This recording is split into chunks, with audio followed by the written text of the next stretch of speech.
Hello বন্ধুরা, কেমন আছো তোমরা সকলে? অনেক দিন বাদে তোমাদের সাথে ভিডিও শেয়ার করছি, কারণ আমার ফোনটা খারাপ হয়ে গেছিলো। আর পোকো এক্সটি যারা ইউজ করছো তারা সকলেই জানো কি প্রবলেম, ক্যামেরা কাজ করছিল না। তাই আবার নতুন ফোন নিয়ে তোমাদের সাথে ভিডিও করছি। আর অনেক দিন পরে চুলগুলো কাটলাম, প্রচুর পরিমাণে হেয়ার ফল হচ্ছিল, সেই কারণে চুলগুলোকে কাটতে বাধ্যই হলাম।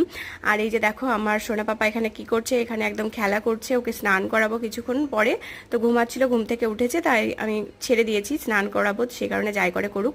আর বাইরের মৌসুমটা আজকে ভালো, অনেকদিন বাদে রোদ উঠেছে, তো সেই কারণে ওর চাল ডাল যেটা ও খাবার ওকে খাওয়াই, তো সেটা আমি ধুয়ে এখানে রোদে দিয়ে দিয়েছি। অনেক দিন ধরে শেষ হয়ে গেছিল, তো রোদে দেওয়া রোদ হচ্ছিল না, তো কিভাবে শুকাবো, সেই কারণে ধুয়ে দেওয়া হয়েছিল না। আজকে রোদ উঠেছে, তো সেই কারণে ধুয়ে দিয়েছি। আর এই যে এখানে এটা দিয়ে আমি ঢাকা দিয়ে দিলাম, যাতে কোনো রকম মাছি টাছি না বসে।